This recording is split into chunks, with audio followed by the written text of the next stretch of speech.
Saludos amigos, gracias de verdad, muchas gracias por darnos el privilegio de su atención en este momento cuando llegamos a sus hogares o a los lugares donde ustedes se encuentran a través de Teleradio América, con todas sus potencialidades y para todo el mundo. Gracias de verdad por estar con nosotros. Yo quiero hoy hacerle a ustedes una comparación de lo que yo llamo un manejo, lo que debería ser un manejo de gestión de reputación en el gobierno. Yo voy a darle esta consulta gratuita al gobierno para que se den cuenta sus estrategas de comunicación y también sus funcionarios. Si el presidente de la República iba a inaugurar ayer, los trabajos de ampliación del Metro de Santo Domingo, que es una obra que conlleva el mayor aprecio de la ciudadanía, el Metro. El Metro, los ciudadanos consideran que ha sido una obra extraordinaria, que no solamente que beneficia a centenares de miles de personas todos los días, sino que cambió la faz, eso mismo, la imagen del país. El país tiene un metro que tiene transfer, un metro que recorre distancias considerables.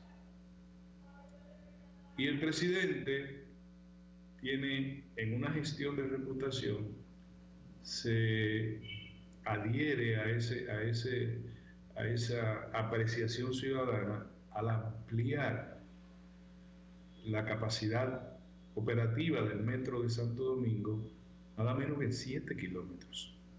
Desde el 9, donde tiene su final actualmente, se ampliaría hasta los Alcarrizos. Y como si fuera poco, ahí hay un transfer para uno de esos transportes elevados que recorrería los barrios de los Alcarrizos. Pero además el presidente dispuso ampliar la capacidad operativa del metro en Villamella de 3 a 6 vagones. ¿Ustedes no creen que eso es bueno? Yo creo que sí. Y yo creo que si esa fuera la noticia del día, esa noticia se pudiese prolongar y el gobierno tuviera un acercamiento mejor en un momento tan difícil con la ciudadanía, especialmente con los sectores populares que utilizan el metro y hasta con la más media, la clase media. Pero ¿qué ocurre? Que ayer la Dirección General de Alianza Público-Privada, ayer o antier, anunció que por disposición de la Ley de Tránsito se iba a establecer, se declaró de interés público un proyecto de creación de una red de agencias técnicas que se encargarían de revisar, inspeccionar todos los vehículos del país para determinar su funcionalidad y que estén en buen estado cuando estén en todo el país. Lo cual quiere decir que se privatizaría una potestad del Estado a través del gobierno y del gobierno a través de una de sus instituciones, que es la Dirección General de Tránsito y Transporte, que debería tener a cargo esa inspección de si se cumple con la ley. Pero ¿qué ocurre, señores? Que de repente eso de interés público y no se le busca, se parte de 3 criterios para ese esquema de privatización. El primer criterio es que el gobierno no tiene capacidad económica para realizar tal o cual iniciativa propia de sus funciones. No puede, pues no tiene dinero, 1. 2, no tiene la capacidad técnica. Caso Punta Catalina. 3, existe un elevado riesgo de que la clase política que está en el gobierno o en los gobiernos, cualquiera, se pueda robar, pueda destruir pueda degradar un bien público. Por tanto, la garantía es que pase al control privado.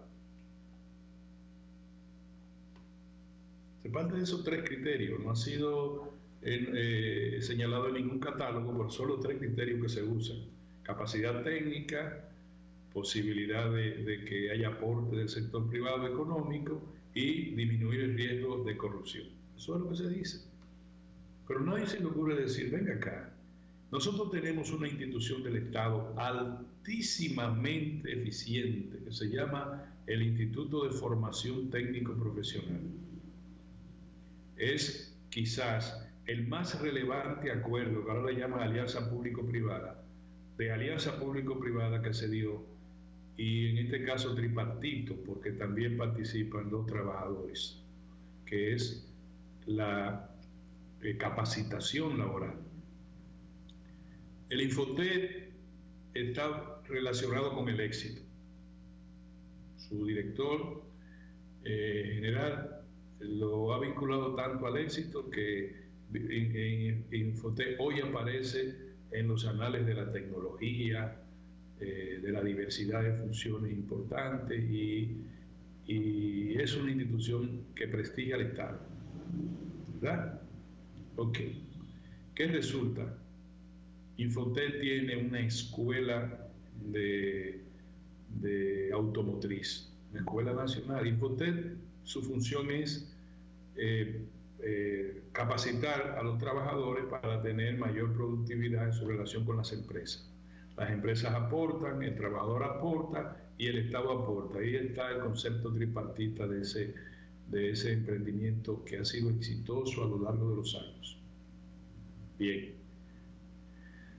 Infotet tiene, a nivel nacional, tiene instalaciones importantes. ¿Por qué no decir, como eso es 2 veces al año, quizá 2 veces al año, que se inspeccionaría la revista de los vehículos, es decir, se determinaría si los vehículos tienen o no condiciones para rodar por las calles, sus neumáticos, sus cosas?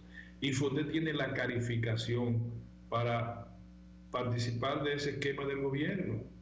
Decirle, miren, eso se va a hacer en las instalaciones de Infotet que están aquí en la John F. Kennedy, en las instalaciones de Infotet que están en la Luperón, en las instalaciones de Infotet en Santiago, en la línea noroeste una instalación de Infotet. ¿Por qué? Bueno, porque ahí hay gente con capacidad del Estado que pueden hacer eso y pueden ejercer el cumplimiento de la ley de tránsito.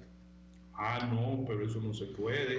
Vamos a hacer una red de talleres de mecánica, de oficinas supuestamente técnicas, donde una empresa va a aportar un local y va a aportar un par de personas que van a ganar una cantidad impresionante de utilidades, de dinero, y van a abrogarse la potestad del gobierno de gerenciar una ley.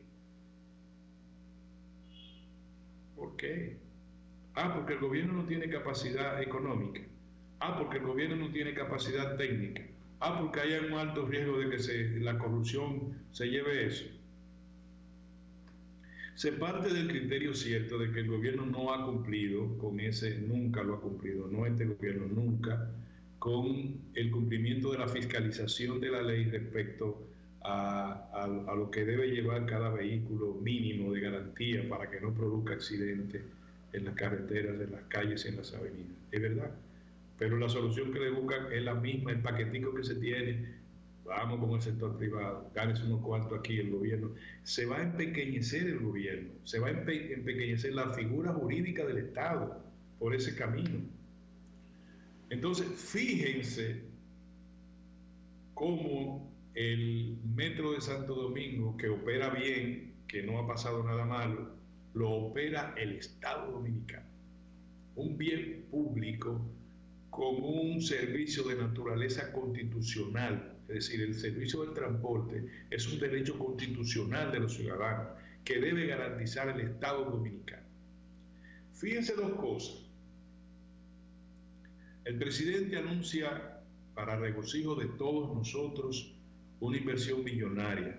Un miembro, una expresión de la sociedad civil participe en esa iniciativa. ¿Quién ganó el concurso? Lo ganó Manuel el empresario de Santiago, su empresa, ¿verdad? Manuel Estrella y Grupo Estrella. Bueno, bien, lo van a hacer y lo van a hacer bien. El Estado no pierde el control estratégico como política pública de qué debe ser, hacia dónde debe ir y cómo se opera el metro de Santo Domingo, donde el precio que pagan los usuarios es subsidiado por el gobierno para beneficio de todas las actividades económicas del país. Y el presidente no solo dice va hasta los Alcarrizos, sino que se va a construir una avenida perimetral, marginal, para desalojar todo el tránsito local del tránsito de la autopista Duarte. Eso queda perdido en el camino con una posición del señor Sigmund Freud, el director general de qué sé yo, qué público-privado, que hace que prevalezca el discurso de la privatización cuando el presidente está promoviendo el discurso del Estado como ente de bienestar general de la nación. Ustedes ven, el presidente mandó a archivar, digámosle así, no es la expresión correcta, pero lo mandó a detener el expediente del fideicomiso de Punta Catalina. Lo mandó a un sector para que se discute y se hable y después averiguamos. No, se mandó una campaña para decir que quienes se oponían a ese proyecto estaban ejerciendo politiquería y que Punta Catalina está mejor con ese equipo y que eso no es un contrato, que eso es un sistema, etcétera, etcétera. Resulta que Punta Catalina está trabajando el 30 al 35% de la energía que estamos nosotros consumiendo proviene de esas dos plantas. Y de paso, gana dinero anual. Y no hay que hacerle un préstamo poniéndole garantía, no hay que morirse, no hay que hacer nada. Sí hay que arreglarla cuando se arregle, etc. Y se han mandado a hacer todas las averiguaciones a través de auditoría técnica, auditoría financiera internacional y auditoría financiera local. Magnífico. No, pero lo que se quiere es encapsularla. ¿Por qué? Porque es un almatrote quebrado, que es un ejemplo de cómo el gobierno dilapida los recursos en beneficios particulares. No porque genera dinero, perdón, genera capitales. Y debemos darle seguimiento a los emprendimientos público-privados, esto en la línea noroeste. Y debemos darle seguimiento al emprendimiento público-privado en Pedernales y en todo esas iniciativas del cuarto polo turístico, que incluye aeropuertos, construcción de aeropuertos, que incluye en Barahona una instalación de reparación de aviones. Tenemos que averiguar. Entonces, a mí que me da pena, el presidente está por el lado, yo lo veo así, yo sé que ustedes quizás no estén de acuerdo conmigo, muchos, pero lo que yo vi en el acto de inauguración, de apertura de los trabajos de ampliación del metro de Santo Domingo hasta los Alcarrizos, es lo que auténticamente tiene que ser. El Estado dominicano trabajando por sí y para sí mismo, en representación a nombre y en beneficio del pueblo dominicano. Yo felicito al presidente por esa iniciativa y digo, presidente, por ahí es. Por eso que yo siempre le he dicho, gire un poco a la izquierda, presidente, porque si no nos van a vender, nos van a envolver a todos en papel de regalo y nos van a vender al mejor postor. Esa es la verdad, pero eso no es aquí, presidente. Ese esquema lo auspician instituciones multilaterales. El Banco Mundial, y yo le puse a ustedes la entrevista que le hizo el país al vicepresidente del Banco Mundial, dice que Ecuador va a ser el país que más rápidamente se va a recuperar porque hizo una reforma fiscal. Dice el Banco Mundial que fue una reforma fiscal progresiva, donde los sectores de mayor nivel quedaron mayor comprometidos con la fiscalidad, etcétera. Pero las organizaciones, las entidades multilaterales auspician ese tipo de alianza público-privada, piden que se disminuya el Estado. y es el clásico enseñarnos a no comer. Fíjense cómo no se le ha dado desde la óptica global, estatal, la importancia al desayuno escolar,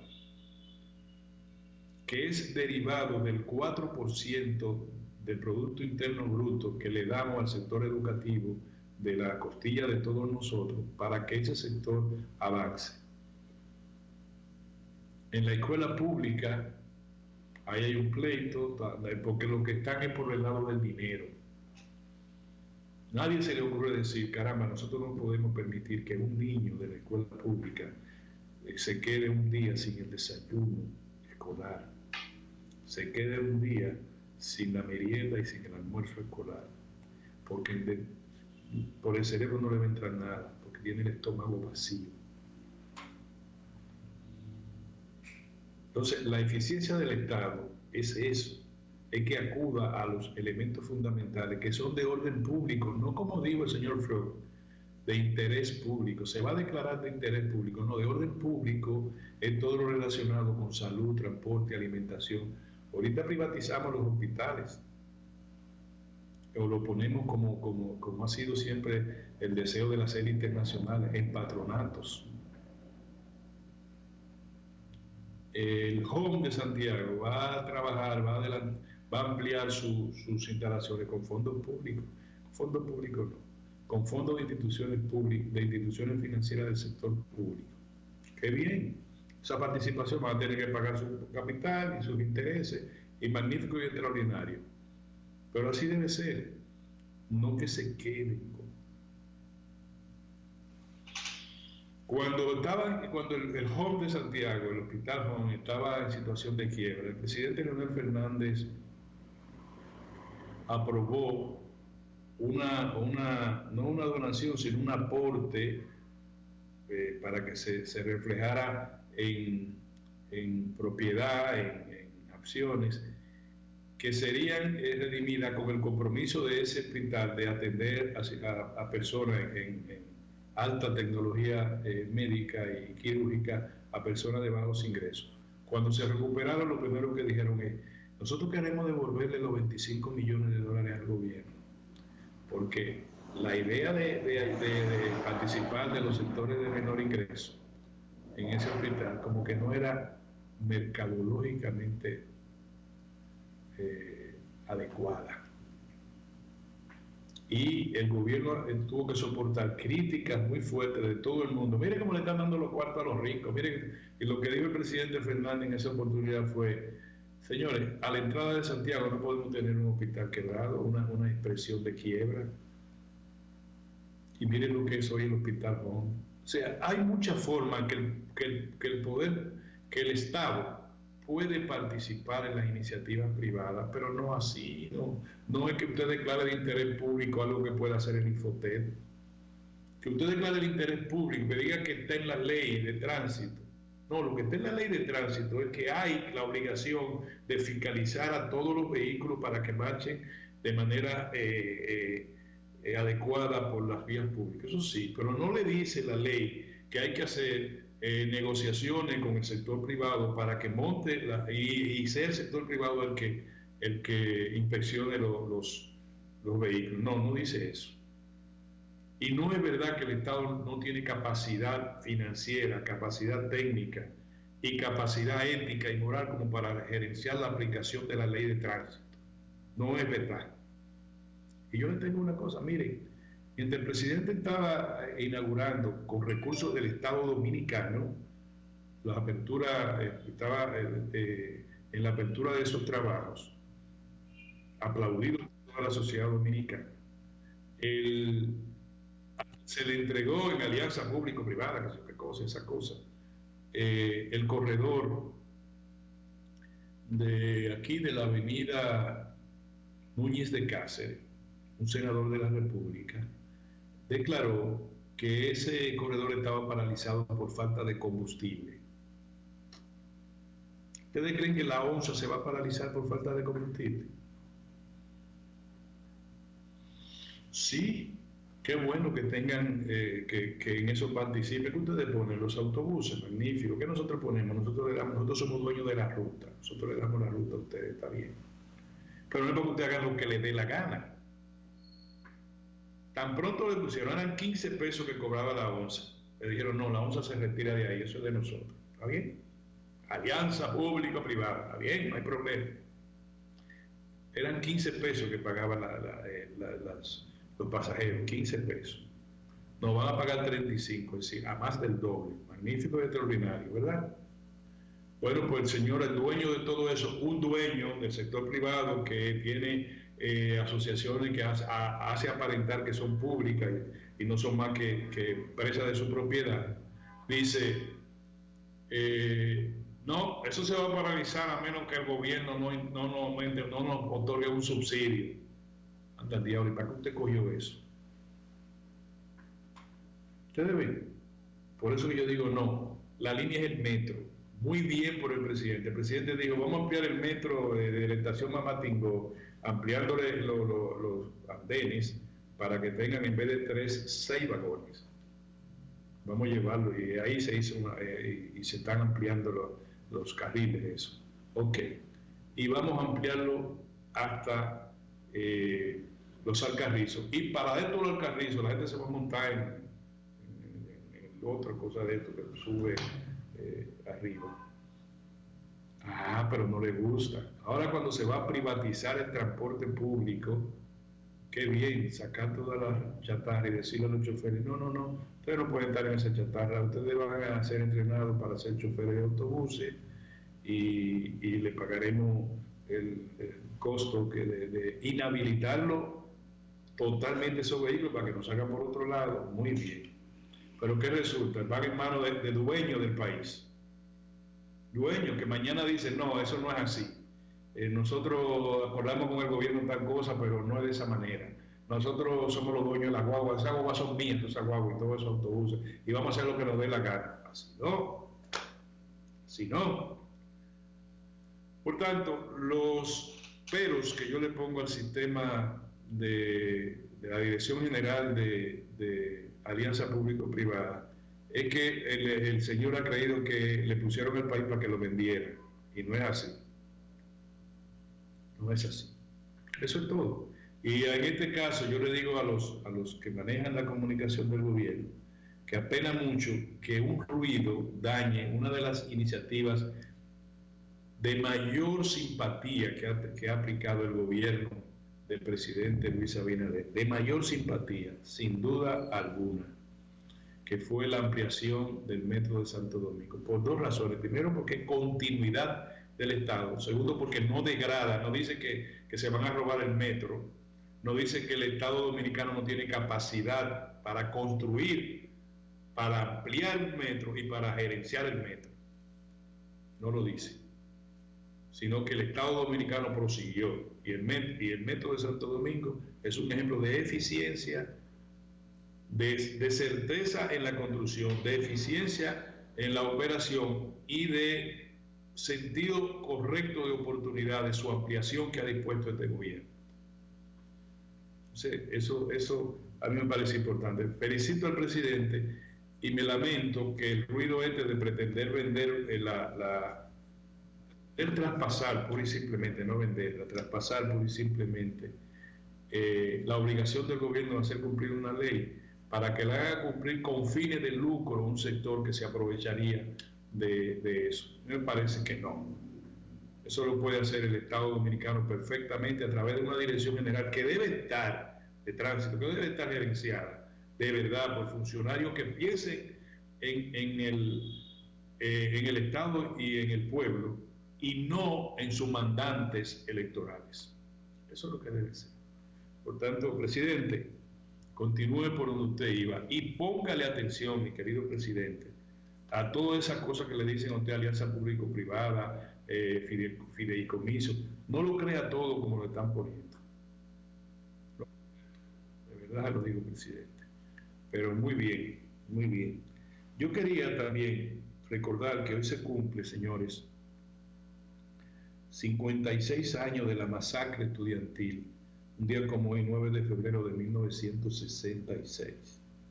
Gobernaba el país de manera profesional Héctor García Godoy. ¿Qué pasó? Los sectores, todavía la fuerza de intervención de Estados Unidos estaba en el país, fue en febrero de 1966, y se pretendía ahogar a la Universidad Autónoma de Santo Domingo, no otorgarle aquiescencia a sus autoridades del movimiento renovador. ¿Qué pasó? Que los estudiantes reclamaron mayor presupuesto para la universidad, que se permitiera que sus autoridades ejercieran sus funciones, y para eso se anunció una marcha estudiantil al Palacio Nacional. Miles de estudiantes ese día en la mañana se congregaron, estudiantes de la universidad y de los liceos públicos se congregaron frente al Palacio Nacional. El presidente Héctor García Godoy, a la misión estudiantil que llegó, que pidieron que ingresara al Palacio para conversar con el presidente, se dijo que el presidente no estaba ahí, que por eso no lo recibió. Pues los estudiantes dijeron que iban a esperar al presidente y que se le explicara a las masas que estaban en eso. Ahí se armó un tumulto y un desgraciado oficial utilizó una palabra frente a los que estaban del lado adentro del palacio: fuego. Y los militares y policías dispararon a mansalva contra los estudiantes, con saldo de 4 muertos, que hoy recordamos con mucha vehemencia. Antonio Santos Méndez, un estudiante de 22 años, universitario; Miguel Tolentino, Luis Jiménez Mella y Amelia Ricard Calventi, de 18 años. El caso de Amelia fue el más sonado porque, además de que era una estudiante de clase media, ella duró un par de semanas, la llevaron a Texas con una operación, pero no, la verdad que no pudo sobrevivir. Amelia Ricard Calventi, y falleció. Y otros 2 estudiantes, Brunilda Amaral, apreciada amiga, y Antonio Pérez, quedaron discapacitados a causa de las heridas recibidas. Eso hoy se recuerda porque este pueblo ha luchado por su libertad. Los estudiantes especialmente también han tenido una nota relevante en la lucha por las libertades públicas. Se hundirá en el infierno el oficial que dio la orden de disparar, y el funcionario, quien sea en el gobierno de ese entonces, que le dijo a ese militar que reprimiera a tiro a las multitudes de estudiantes. Paz y gloria a esos estudiantes fallecidos, y recordamos con mucho aprecio a Brunilda Amaral y Antonio Pérez, que sufrieron las secuelas de esa tragedia que constituyó la masacre estudiantil del 9 de febrero de 1966. Señores, vámonos a un cambio, y al retorno yo quiero que ustedes me expliquen a mí qué es un carnet fronterizo. Nos vemos en un momento.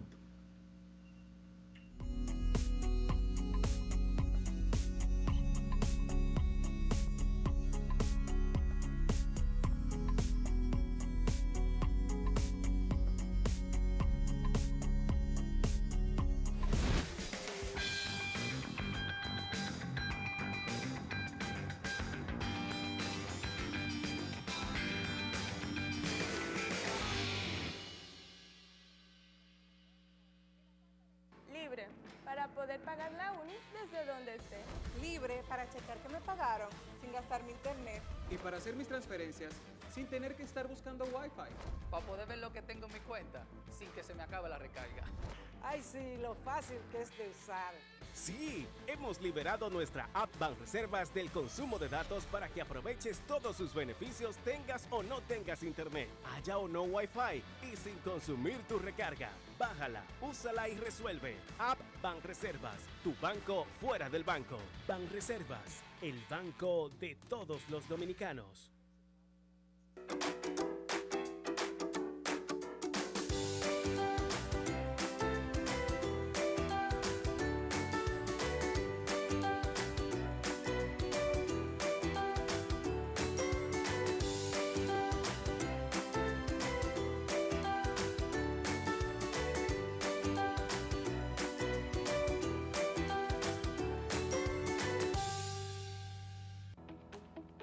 El Banco Central hace política monetaria. Para ello, utiliza la tasa de política monetaria, buscando incidir en las tasas de interés a que los bancos captan ahorros y prestan para el consumo de los hogares y la inversión de las empresas. El objetivo de la política monetaria es mantener la inflación en torno a una meta definida por el Banco Central, logrando la estabilidad de precios y contribuyendo a crear las condiciones para un crecimiento económico sostenido. Banco Central de la República Dominicana, por la estabilidad y el crecimiento. La Cámara de Diputados aprobó con modificaciones el proyecto de ley que regula el patrimonio empresarial del Estado, los fideicomisos públicos y crea el Centro Nacional de Empresas y Fideicomisos Públicos. El presidente del órgano legislativo, Alfredo Pacheco, planteó que la pieza fuera aprobada en primera lectura y que los debates se produzcan cuando sea conocida la segunda lectura. En otra información, Pacheco recibió la visita de cortesía de una delegación de los Carabineros de Chile, encabezada por su director, el general Ricardo A. Yáñez Rebeco. Durante el encuentro, en el que también participó el ministro de Interior y Policía de República Dominicana, Jesús Vázquez Martínez, Pacheco agradeció la colaboración de los Carabineros de Chile para la seguridad ciudadana en República Dominicana. En otro orden, los diputados guardaron un minuto de silencio por la memoria del sacerdote padre salesiano Luis Rosario y Rafael Díaz, padre del diputado Manuel Díaz y Sergio Rafael Vargas Puentes. Cámara de Diputados de la República Dominicana.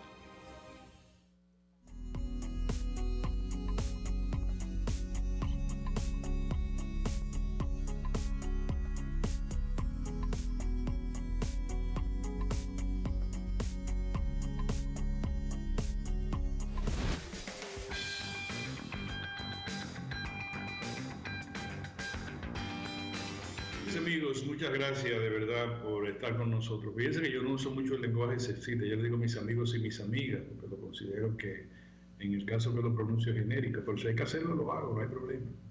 Mis amigos y mis amigas, gracias por estar con nosotros, por quedarse con nosotros y por conectarse con nosotros. Yo le pregunté en el segmento anterior si ustedes saben qué significa un carnet. Se llama un carnet de esto fronterizo. Yo sé de las buenas intenciones, posiblemente eso tenga muy buenas intenciones, será carnetizar a los que participan en los mercados fronterizos.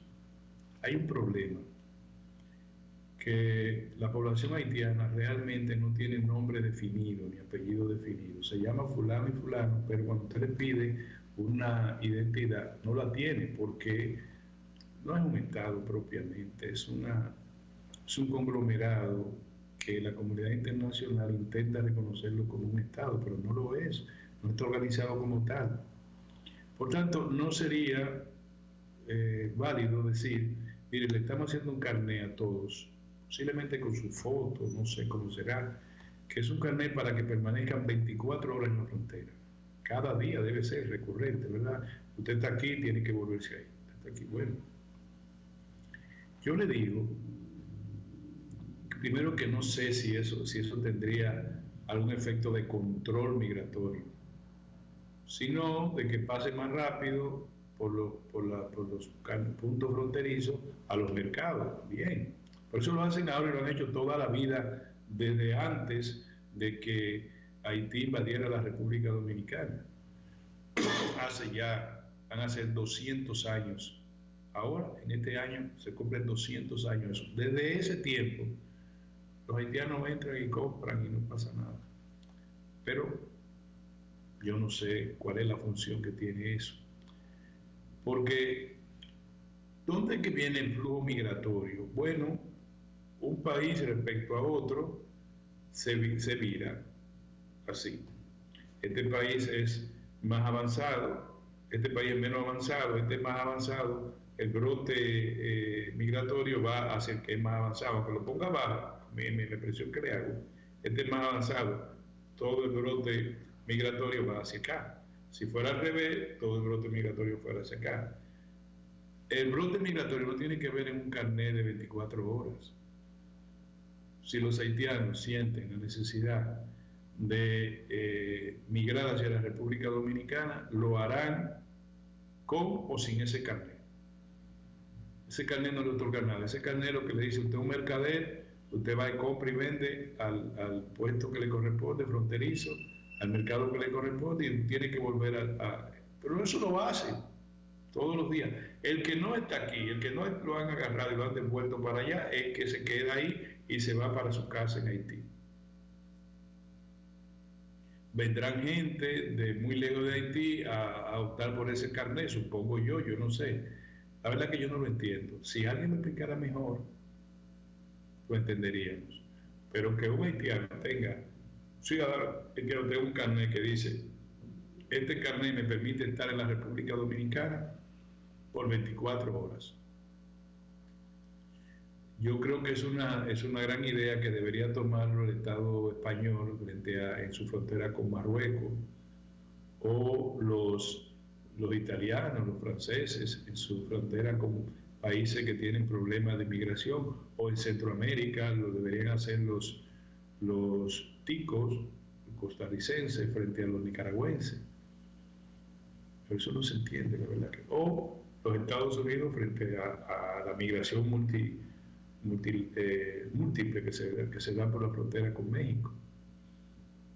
La verdad que yo no lo entiendo, pero lo explicarán mejor. Me reservo entonces cualquier valoración hasta que me expliquen en qué consiste eso, de dar un carnet de 24 horas a los haitianos, un carnet fronterizo que dice usted puede pernoctar, usted puede ir a la frontera y va a caminar por toda la frontera 24 horas. Usted va, venga mañana, duerma en su casa y venga mañana, está ahí. No sé por qué usted le crea una necesidad, le autoriza una necesidad que ya se había hecho de manera normal. Usted va a crear un mercado de clientes haitianos en los mercados. No, ellos vienen sin carnet, con carnet. ¿Cuánto vale ese carnet? Es gratis. Lo mejor es que yo deje eso, así, porque esperaremos que den mejor resultado. Miren, en el Listín Diario de hoy, leando, aparece un reportaje, a mí me parece interesante. Los precios de los combustibles. El consumidor paga, el consumidor del combustible mejor, el premium, paga 71,85 por el impuesto a la ley 112. Paga 24.32 por la ley 495-06. Paga 14.42 por la ganancia que tiene que tener la distribuidora. Paga 22,49 centavos por la ganancia que tienen los detallistas. Y paga 5,68 por las comisiones del transporte. Okay. El impuesto que todos pagamos, yo me puse al vehículo mío echarle premium, pero está bien porque yo pago de impuesto 138 pesos con 76 centavos en cada galón de gasolina. 138 pesos con 76 centavos. Y si usted la compra regular, usted paga 128 pesos con 14 centavos.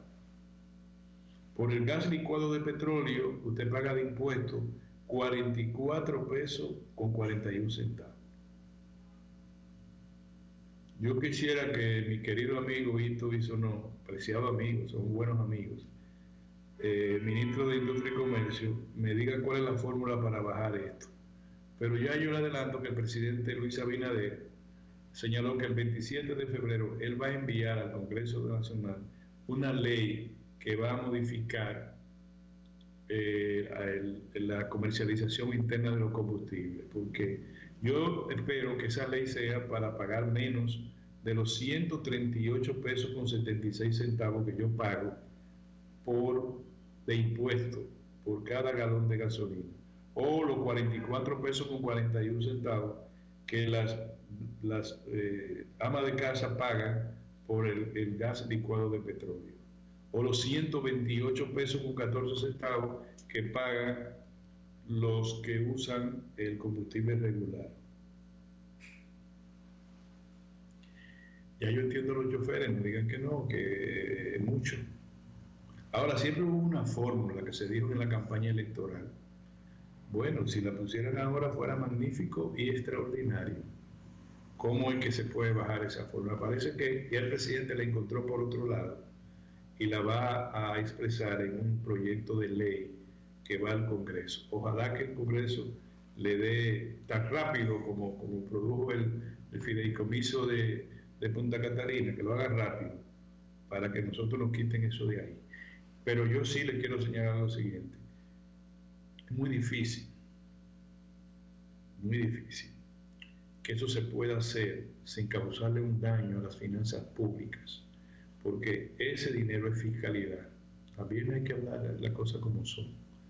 Lo que el presidente dijo, y hay que aplaudirlo, miren, delirantemente, es que no le van a cancelar las exoneraciones y las exenciones a muchos sectores económicos del país que se benefician frente a esto. Mientras yo pago 138,76 por cada galón de gasolina, pues sectores económicos que tienen su empresa y cosas igual, que trabajan igual que la empresita que yo tengo, esta oficina mía. Entonces, no, ellos tienen eso generado, porque sí, porque entonces, y no quiero yo decirlo, pero se ha dicho que se mercadea ese combustible como si tuviera impuesto en el mercado local. ¿Qué le parece? A mí me gustaría que eso se resolviera. El presidente tiene razón. Comencemos quitando. ¿Ustedes saben cuántas exoneraciones y exenciones de impuestos, por cuántas decenas de miles y miles y miles y miles de pesos nosotros dejamos de cobrar en nosotros, el país? Por esa razón, no, eso no debería ser. Que se exprese el precio en el mercado, ¿qué importa? Averiguaremos cómo resolvemos, pero no es posible que haya tantos privilegios bajo el supuesto ropaje de que están estimulando la competitividad. Y nunca se ha, a propósito de, eso sí podría hacer el señor Friul, que es inspeccionar la competitividad de esas empresas que reciben enorme beneficio en exoneraciones y exenciones de impuestos, incluido lo de los combustibles. Que bueno, ahí pueden nombrar incluso a sectores privados que tengan oficinas, que se aproben ese derecho constitucional y le digan, vamos a ver usted, ¿cómo es que usted se ha aprovechado este bien que le otorga el gobierno, el Estado, para que ustedes sean más competitivos? ¿Cómo ustedes han sido más competitivos? ¿Cómo usted ha pagado las 3 vacaciones que tuvo el año pasado, usted y su familia? Fue con ese dinero. Pero bueno, yo no me voy a meter en más lío, ya yo estoy muy viejo para tener tanto lío encima. Dejen eso así. Vamos a esperar que el presidente el 27 de febrero presente el proyecto de ley. Pueden estar seguros que el que habla con Dios delante lo va a respaldar totalmente, si es así. Mire, señor, el Banco Central ha señalado, ha pronosticado que la economía dominicana va a crecer un 6% en este 2022.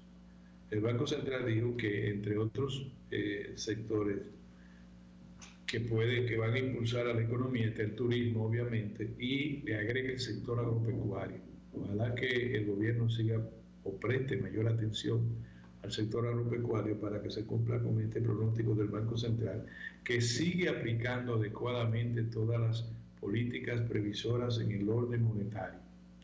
Incluso el gobernador del Banco Central y su equipo técnico emitieron un documento relacionado con la importancia que tiene la política monetaria que asumen las autoridades, el Banco Emisor y la Junta Monetaria, en la estabilidad macroeconómica y en los efectos de crecimiento de la economía.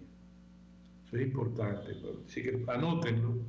El gobernador del Banco Central, don Héctor Valdés Albizu, ha señalado que la economía dominicana crecería en torno a un 6% en el año 2022. Admite el Banco Central y su equipo técnico que se ha ralentizado, si se usa el término, el nivel de reducción de la inflación, porque los factores externos se mantienen todavía vigentes. yo le quiero señalar a ustedes que la insularidad dominicana nos está haciendo daño, mucho daño. El liderato nacional, o el liderazgo nacional, incluido el sector oficial, actúan como si de verdad nosotros estuviésemos en una isla. Muy humildemente le he explicado que el término de isla ya no es ni geopolítico. Nosotros estamos rodeados por el mar, en una isla que está rodeada por los 4 puntos cardinales por mar, por océano.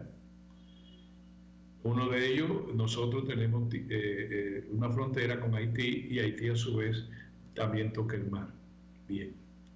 Pero el mundo de hoy es un mundo de tierra firme en todo lo concerniente a los efectos que producen las decisiones o los escenarios que se producen a nivel global. Vamos a poner el ejemplo: la crisis de Ucrania, Rusia, Estados Unidos y Unión Europea por la situación de Ucrania.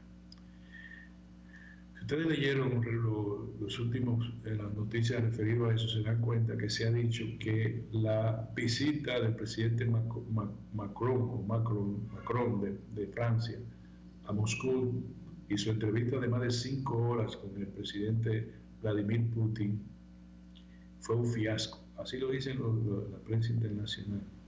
Aunque el comisionado de la Unión Europea dice que tuvo su parte positiva, porque evita que en términos del corto plazo se pueda producir una escalada de naturaleza militar. Sin embargo, el hecho de que estuvieron hablando 5 horas y luego el Kremlin le dice al Palacio del Elíseo, le dice: nosotros no le dijimos al presidente que le prometimos que no habría escalada militar. Nosotros lo que señalamos es que de ninguna manera aceptamos que la OTAN se posicione en Ucrania. Y ahora Alemania anda buscando gas natural. Europa tiene severas complicaciones porque el escenario de la guerra a quien afecta es a Europa y no a los Estados Unidos. Afecta a Ucrania, que recibiría la intervención, afecta a Rusia, que estaría en una situación de guerra con Occidente, pero además, si no en una situación de guerra, recibiría severas sanciones económicas y políticas por parte de Occidente. Pero todos vamos a sufrir eso. La Organización de Países Productores de Petróleo, que ya ahora se pone OPEC más Rusia, porque Rusia forma parte del esquema de la OPEC, aunque no es miembro de la OPEC, mas nunca en la vida han vuelto a hablar de incrementar la producción. La helada de Estados Unidos y de Europa impide producciones marginales. La de Estados Unidos es grande, aunque más cara el precio del barril de petróleo, pero enorme. El principal productor del mundo de petróleo es Estados Unidos. Sin embargo, no ha sido posible. Y el precio del petróleo, los dos tipos de referencia del petróleo, el Brent para Europa y el Texas para América Latina y la parte nuestra, República Dominicana, se mantienen por encima de los $94 el barril. El presidente Luis Abinader dijo que en un mes los subsidios a la comercialización interna de los combustibles casi llegó a 2.000 millones de pesos. 1.800 millones de pesos. Eso es insostenible. O sea, nosotros deberíamos estar monitoreando, fiscalizando la situación internacional, la posibilidad inminente de que la Reserva Federal de los Estados Unidos va a incrementar varias veces en este año la tasa de interés referencial, lo que va a encarecer el tipo de interés de la deuda soberana de República Dominicana y de toda América. Por consiguiente, va a presionar aún más el déficit fiscal previsto en el ejercicio presupuestal de este año y el endeudamiento público, la carestía del servicio de la deuda externa. ¿Por qué no estamos pensando en eso? ¿Por qué las mentes tan lúcidas que tiene el gobierno y que tiene incluso la oposición, por qué nosotros no elevamos el debate alrededor de esos temas. ¿Por qué estamos dando vueltas en tonterías? Yo creo que el presidente Luis Abinader tomaría un segundo aire a partir de la apertura de los trabajos de ampliación del metro. A mí, si él me pediría alguna recomendación, muy humildemente yo le diría, de eso, ponga en receso los fideicomisos y dele una aspirina al señor Fluger de la alianza público-privada para que baje esa calentura que tiene, que todo lo que ve de una vez quiere alianza público-privada, como si lo mandaron a vender el país. Eso es importante. Y en el plano interno, los funcionarios que participen más de la solución que de la justificación de los problemas. Seguridad. Dijo el presidente de los derechos, de la Comisión Nacional de los Derechos Humanos, que eso estaba más bien que el carajo en Cristo Rey. El sacerdote que está ahí, que confiesa a los delincuentes y a los cristianos, le dijo que no, que ahí la delincuencia está peor. Bueno, ahora fue el ministro de Interior y Policía, dice que el plan va muy bien. Bueno, ¿qué hacemos? ¿Qué hacemos? Si son cosas que nosotros debemos pensar. Mire, quienes nos manejamos profesionalmente en este ámbito, hablamos siempre de gestión de la reputación. Gestión de la reputación. O sea, usted, en términos personales, tiene que gestionar su reputación. Usted no se puede dar un humo en el medio de la calle, ni puede hacer nada. Hay un político que creo que en Colombia, que en las redes sociales lo sorprendieron con un discurso borracho. Eso es gestión personal, pero los gobiernos tienen que tener una gestión de reputación adecuada. Los partidos políticos tienen que tener gestión de reputación. Los partidos políticos no pueden creer que la ciudadanía somos torpes, tontos, que todo lo que dicen todo tiene que ser mercadeado hacia nuestro cerebro. No. La ciudadanía ahora es mucho más acuciosa, mucho más exigente, mucho más responsable, porque los tiempos cambian. Entonces, alguien dice, vamos a decir esto, y esto se lo respondemos con aquello, o desde el propio gobierno. El gobierno, el presidente no puede pasarse los 4 años siendo pitcher, catcher, juega segunda, tercera, bateador designado, porque el equipo no ha podido entender todavía eso, la gestión de reputación, cómo gestionar las distintas medidas que toma el gobierno, cómo ser un tanto profesores, maestros, en explicar cada cosa. Señores, yo me voy. Gracias por estar con nosotros. Mañana estaré de nuevo con ustedes. Mañana vamos a estar con el programa nuestro A Rajatabla. Nos vemos mañana con la gracia de Dios. Mañana. Gracias, señores.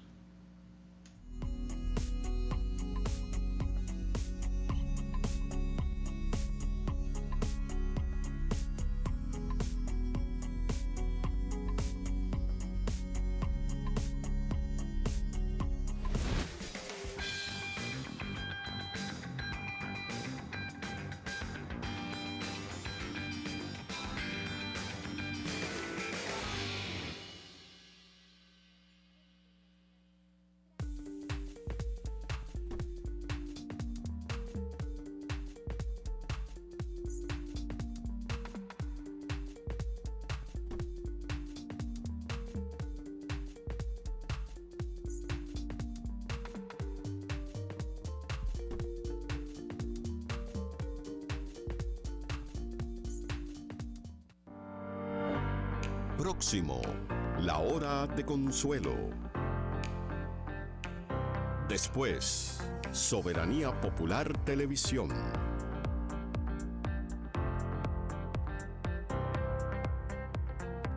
Editorial de Teleradio América, Roberto Fulcar. El buen nombre vale más que el oro.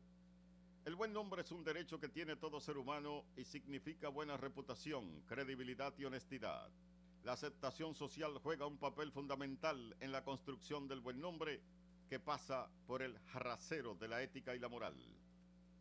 De ahí surge la importancia de defender el patrimonio moral cuando surgen noticias falsas, injuriosas, calumniosas, cuyo fin es dañar la reputación y el buen nombre. Todo esto viene a colación a raíz de una campaña falsa en medios de comunicación y las redes sociales, tratando de vincular al ministro de Educación, Roberto Fulcar, a la adjudicación de raciones del desayuno escolar a un suplidor, que es uno de los miles que tiene el INAVIE porque se parecen en el apellido. Primero, no es lo mismo Furcal que Fulcar. Y la pregunta, ¿desde cuándo se vincula una persona con otra porque coincidan en el apellido? Hay millones de personas con el mismo apellido que no son familia. Segundo, quien licita y asigna raciones alimenticias al sector estudiantil del Estado es el INAVIE, que tiene un director nombrado por decreto del Poder Ejecutivo. El único vínculo que tiene el ministro de Educación con el INAVIE es exigirle que los alimentos lleguen con el nivel de inocuidad y calidad a las escuelas del país. A estas alturas del juego, debemos destacar que la educación no se detuvo en medio de la pandemia y que el PNUD jugó un papel importante en la licitación de 800,000 equipos tecnológicos para estudiantes, profesores del sector público, por un valor de más de 12,000 millones de pesos, rompiendo con la mafia de que solo 3 compañías ganaban los concursos en el MINER. Promoción de un nuevo modelo educativo, convirtiendo centros tradicionales en politécnicos. Los concursos de oposición a los docentes. Mejorar la pensión a los jubilados y pensionados. Rescate del SEDMA, el seguro de salud de los maestros. Rehabilitación, construcción de centros escolares son logros de esta nueva gestión en favor de la educación y del país. Por eso, este editorial. Somos férreos defensores del patrimonio público, pero también hemos salido en defensa de quienes en su momento han sido víctimas de campañas interesadas para destruir su honra. El buen nombre vale más que el oro. La honra y el respeto se defienden.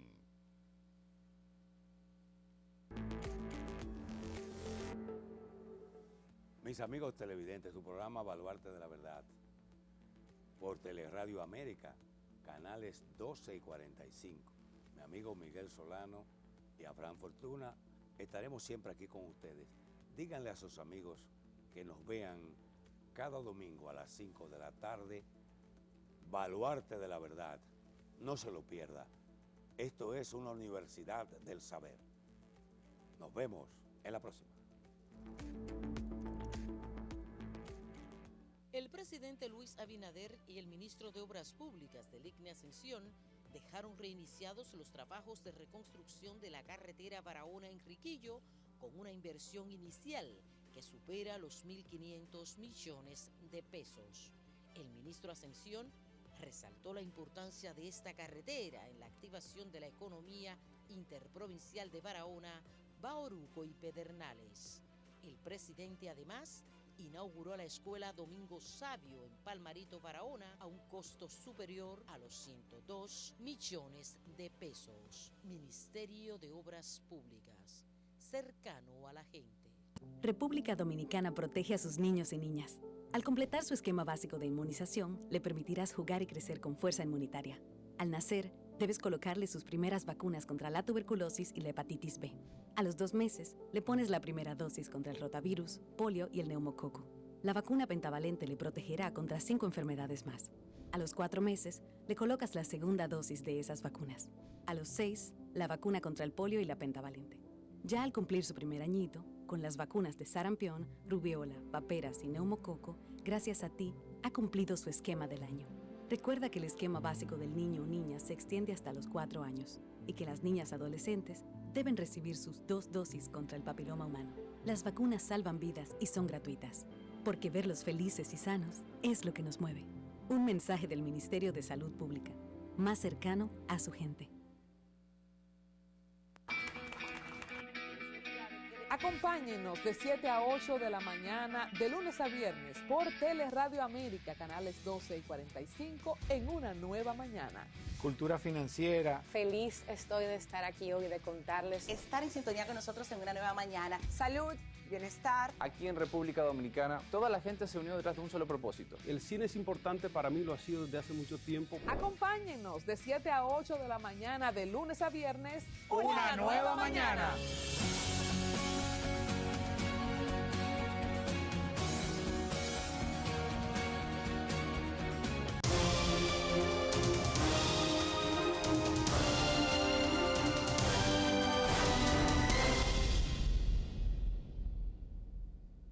¿Ya aprovechaste el martes gratis y el jueves del ahorro en Óptica Oviedo? Ven a tu sucursal más cercana todos los martes y por la compra de tu montura obtienes los cristales completamente gratis. Y los jueves, al adquirir los cristales, te llevas la montura totalmente gratis, solo en Óptica Oviedo. Para más información, síguenos en nuestras redes sociales. Óptica Oviedo, más que óptica. Libre, para poder pagar la uni desde donde esté. Libre para checar que me pagaron sin gastar mi internet. Y para hacer mis transferencias sin tener que estar buscando Wi-Fi. Para poder ver lo que tengo en mi cuenta sin que se me acabe la recarga.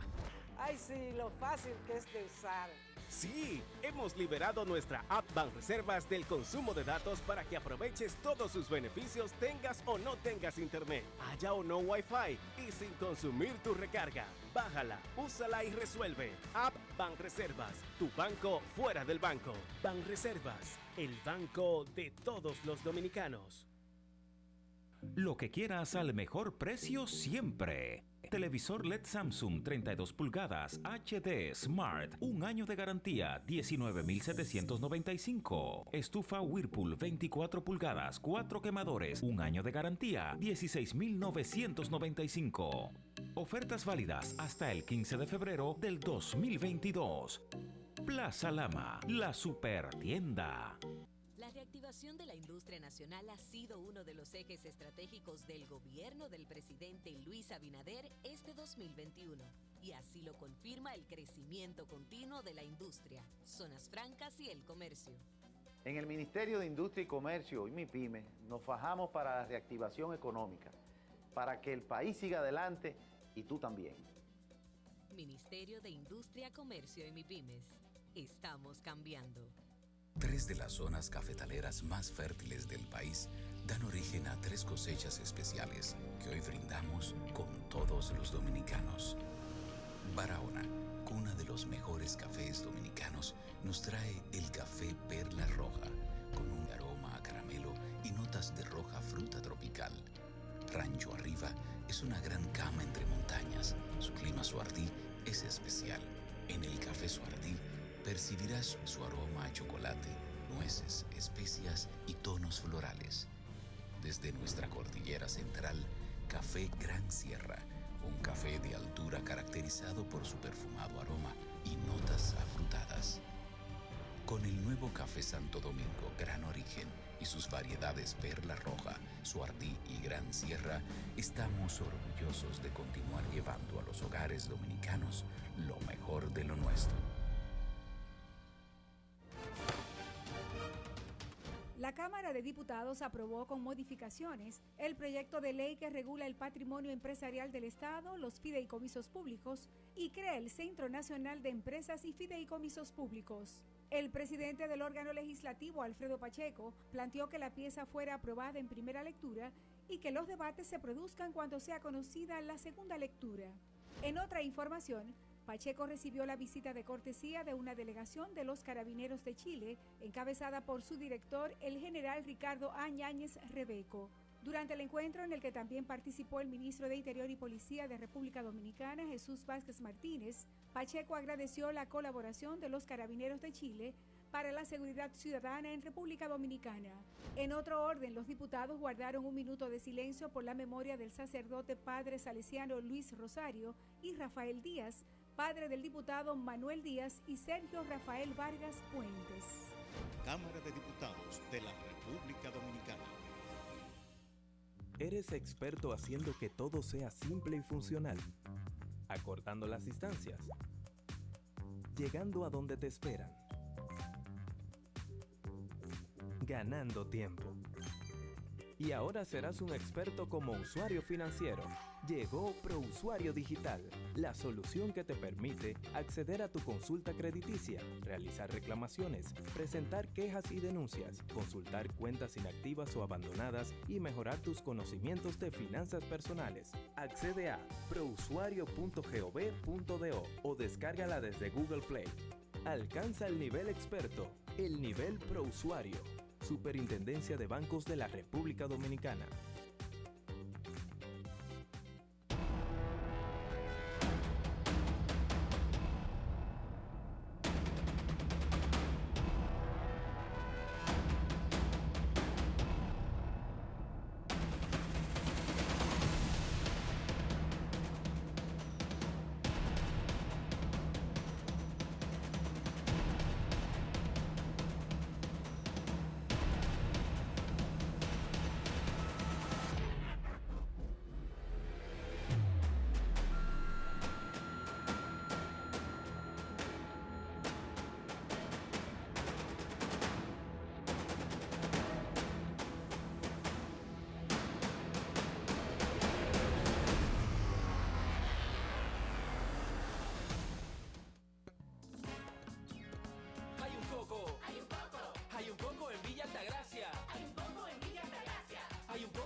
Encima de la mata que antes era alta y ahora bajita. Hay un coco en Villa Altagracia encima de la mata que antes era alta y ahora bajita.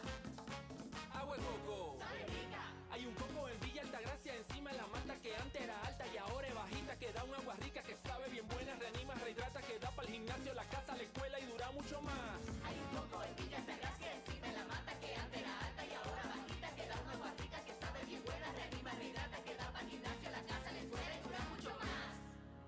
Rica agua de coco, porque la vida es rica. Lo que quieras al mejor precio siempre. Televisor LED Samsung 32 pulgadas HD Smart, 1 año de garantía, 19,795. Estufa Whirlpool 24 pulgadas, 4 quemadores, 1 año de garantía, 16,995. Ofertas válidas hasta el 15 de febrero del 2022. Plaza Lama, la super tienda.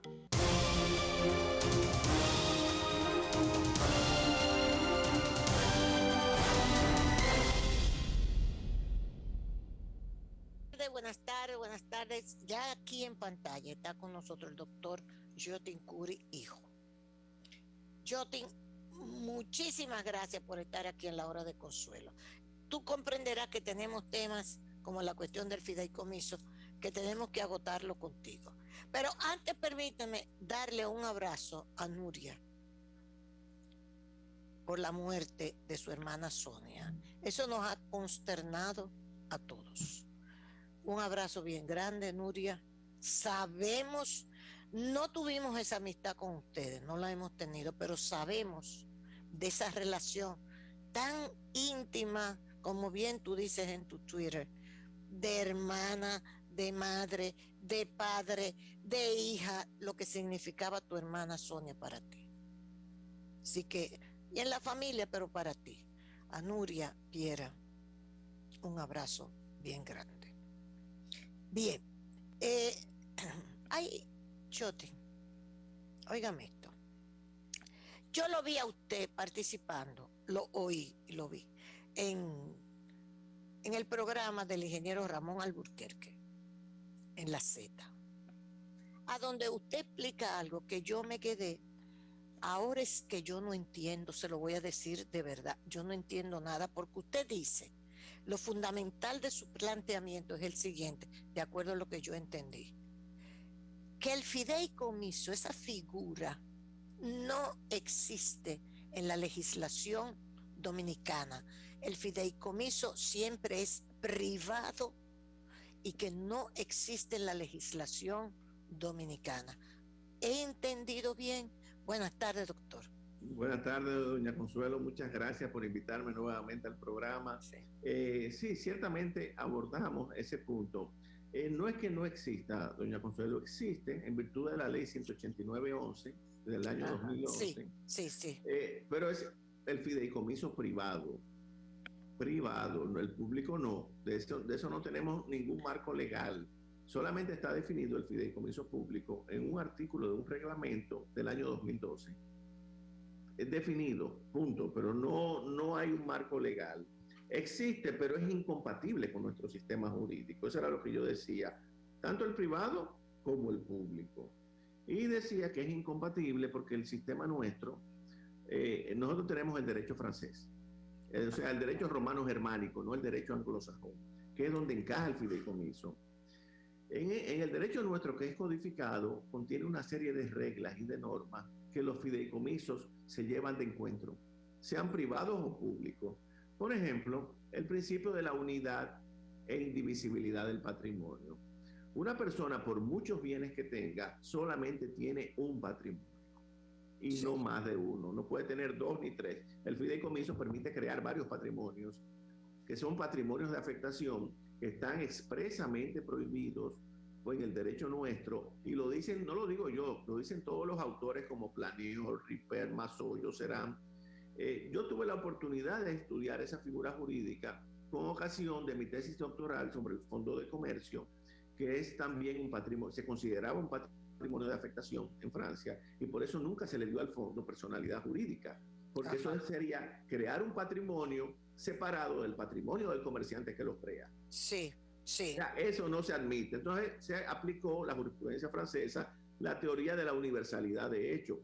Es decir, lo reconoce como un aspecto de hecho, el fondo, lo que nosotros le llamamos punto comercial, pero no le da personalidad jurídica, porque eso sería crear un patrimonio separado del titular, que es el comerciante. Entonces lo mismo pasa con el fideicomiso, es un patrimonio de afectación, y eso no lo admite el derecho nuestro, porque el patrimonio de afectación parte del principio de que las personas no son necesariamente titulares de derechos, no necesariamente las personas, mientras que en el derecho nuestro las personas sí son necesariamente las únicas titulares de derechos. Es decir, rompe esa base.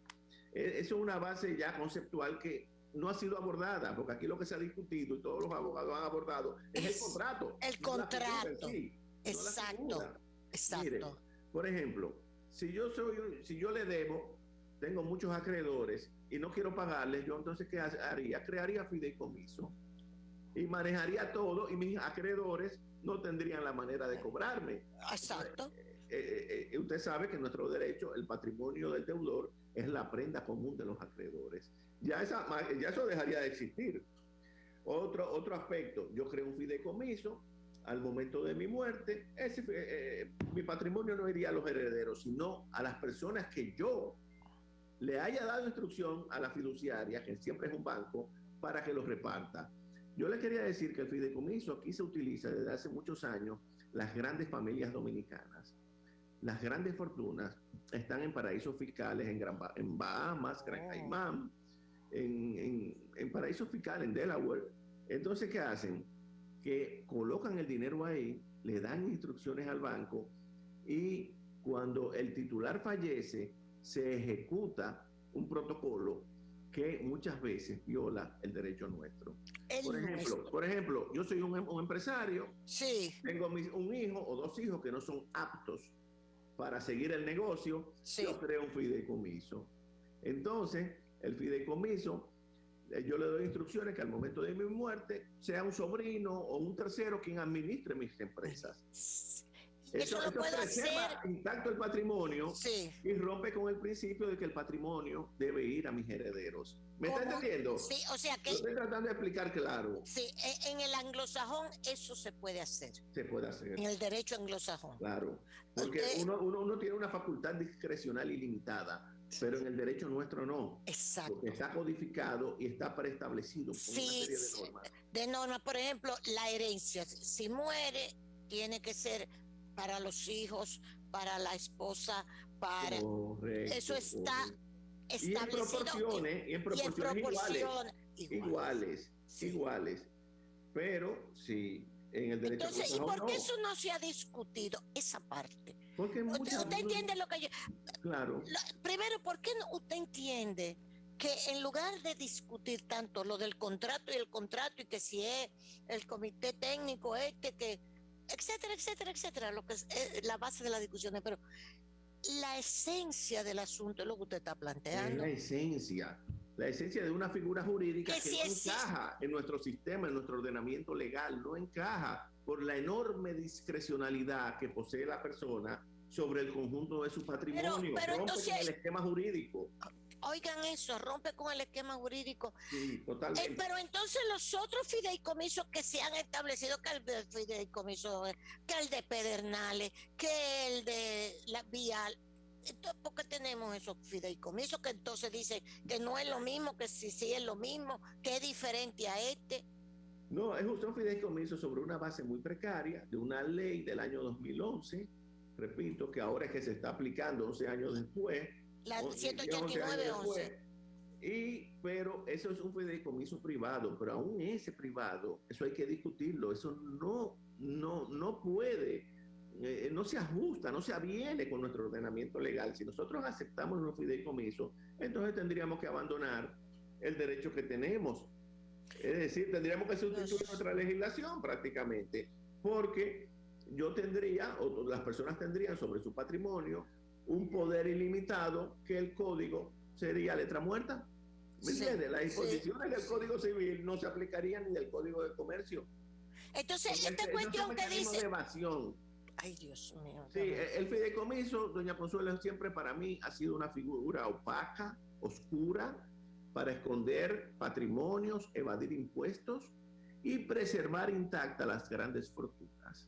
Y entonces que dicen, no, porque una cosa es el público, y entonces que el Congreso ahora lo que tiene que legislar para el fideicomiso público. Y entonces... Pues, es que, bueno, tenemos una ley de fideicomiso privado para el mercado hipotecario. La 189-11. Exactamente, que ahora es que se está aplicando con el tema de la red vial y todo esto. Sí.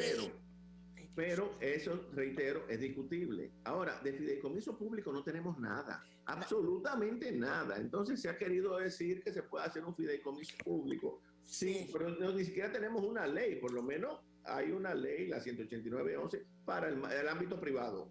Pero para el ámbito público no hay ninguna. Entonces se ha querido justificar que esa del ámbito privado puede ser aplicada al ámbito público, porque lo que no está prohibido está permitido, y vienen una serie de razonamientos muy, muy débiles, claro, tratando de justificar, de crear por vía de interpretaciones un marco legal que no existe, sencillamente no existe, eso está clarísimo. Doctor Curi, usted mismo en esa conversación que tuvo con el ingeniero Ramón Alburquerque se refirió y dijo: la ley 4720 de las asociaciones público-privadas, el artículo 51 de la ley 4720, yo lo busqué por supuesto para conversar con usted, que dice que en virtud de su naturaleza privada, dice así mismo ese artículo 51, en virtud de su naturaleza privada, el fideicomiso no tendrá por facultad ni efecto la constitución de deuda pública, ni les resultarán aplicables las normas y procedimientos legales que rigen la contratación, contabilidad y registro de los créditos públicos. Exacto. Quiere decir que lo que le decía doña Consuelo, una facultad discrecional inmensa. Ahí está evadiendo la ley. Es decir, si aceptamos ese fideicomiso, la ley de compras y contratación no tiene efecto. No tiene efecto. No se aplica. ¿Quién Por eso que le digo que el fideicomiso aquello? choca con la ley. Eso no es posible.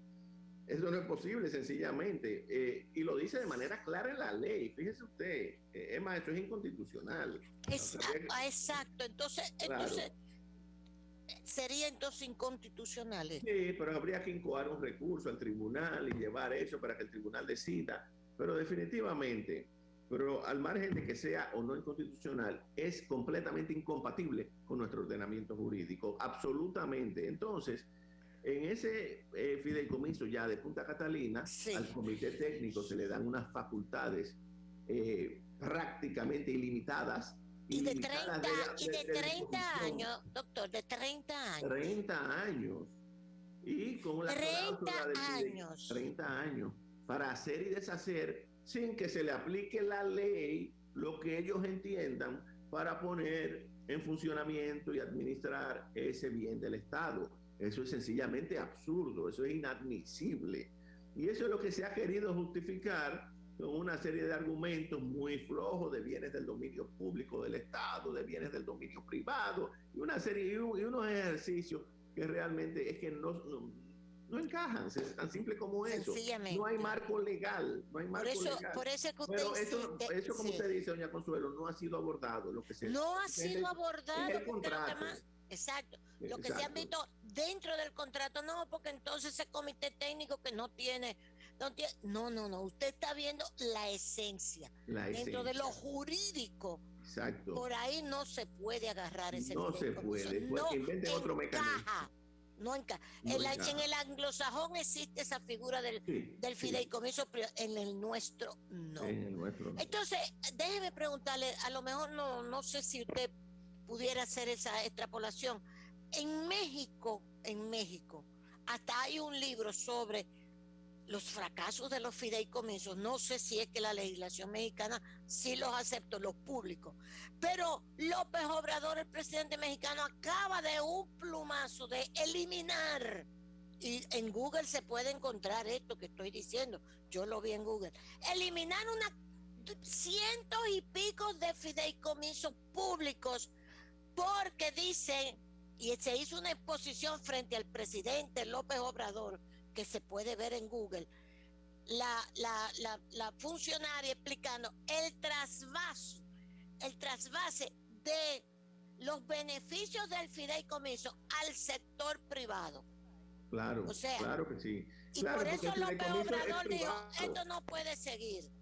No. Y no solamente, doña Consuelo, en México, también en Honduras, la nueva presidenta también eliminó. En Gran Bretaña, que es una figura donde se utilizan, también han sido eliminados muchísimos fideicomisos, que sí, ¿verdad? Que sí es una figura de su derecho, el derecho anglosajón. Sí. Porque dicen los autores franceses, doña Consuelo, que los patrimonios de afectación, como lo es el fideicomiso, son fuentes de fraude. Lo dicen los autores franceses. Por eso no los admiten en las... Entonces, como ese es nuestro derecho, nosotros tampoco podemos admitir patrimonios de afectación sin modificar sustancialmente el Código Civil y el Código de Comercio, porque otorgarle al fideicomitente y al fiduciario esos poderes extraordinarios es llevarse de encuentro toda una normativa que hemos heredado de los franceses, el Código Napoleónico. Sí, o sea, eso barre con todas las disposiciones prácticamente del Código Napoleónico. O sea, esa figura sencillamente ha demostrado, incluso en los países donde se aplica, que es fuente de fraude, como dicen los franceses, sirve para desviar recursos, para que hagan y deshagan los fideicomisos, porque es que eso es, óigame, usted darle un poder prácticamente limitado a una fiduciaria y al fideicomitido para que hagan lo que hagan claro, siguiendo las instrucciones. Eso es en el ámbito privado del fideicomitente, pero en este caso nosotros ni tenemos ley y es muy peligroso, porque fíjese lo que ha pasado. Mire, que eso ha generado fraudes donde quiera que se ha implementado, de manera que no se puede en el ámbito jurídico y en el ámbito práctico, como en México, Honduras, Gran Bretaña, en Alemania, han sido suprimidos. Entonces, ¿cómo nosotros vamos a incorporarlos aquí?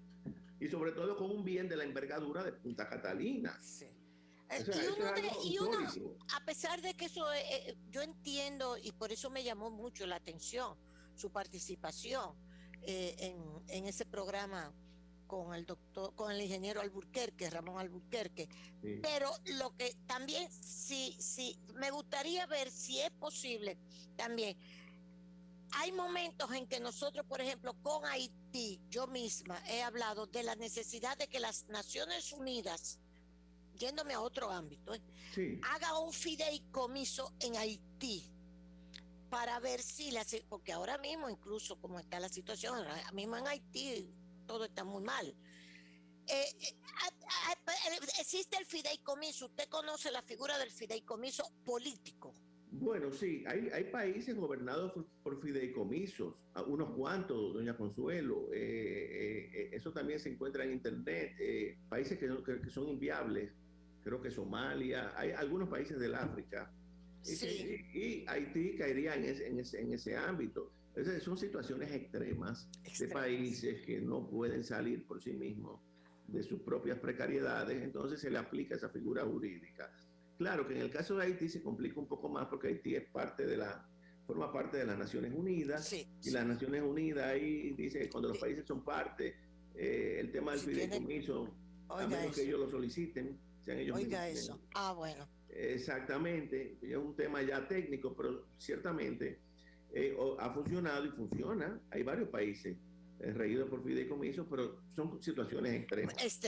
Entonces, doctor... Pero esa es otra cosa. Sí, no, por eso yo le digo, porque yo misma dije, déjame ver, porque como yo he hablado a veces y me han planteado el fideicomiso político, quería saber si esa figura funcionaba. Ahora, doctor, finalmente, se habla también de que lo que hay que hacer la ley, que entonces que si el presidente retira, que si el Senado, que ahora mismo recibe una información, no, el presidente no puede ir al Senado a retirar el documento del fideicomiso, de lo que hay, porque no puede hacerlo. Él lo que tiene es que, no, porque lo que hay que hacer entonces es la ley.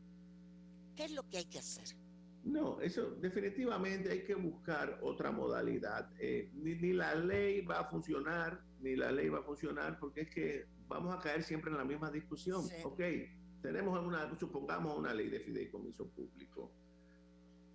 ¿Quién garantiza que eso va a funcionar cuando ha fracasado en otros países? México, Honduras, la misma Gran Bretaña, Alemania. Entonces, ¿cómo va a funcionar aquí? Y sobre todo cuando el fideicomiso, tanto privado como público, no encajan en el derecho nuestro. O sea, estaríamos forzando una situación para transferirle un bien del Estado a la oligarquía dominicana. Vamos a hablar claro. ¿Lo vamos a hacer? Bueno, busquemos otro mecanismo. Véndanle, si quiere, el Estado un 40% de la planta. Es más transparente. Sí. Véndale al sector privado dominicano. Sí. Bueno, se hizo aquí un proceso de capitalización, pero que gasten dinero y que inviertan, porque ahí no están invirtiendo nada, Eso es regalarle a la planta, como está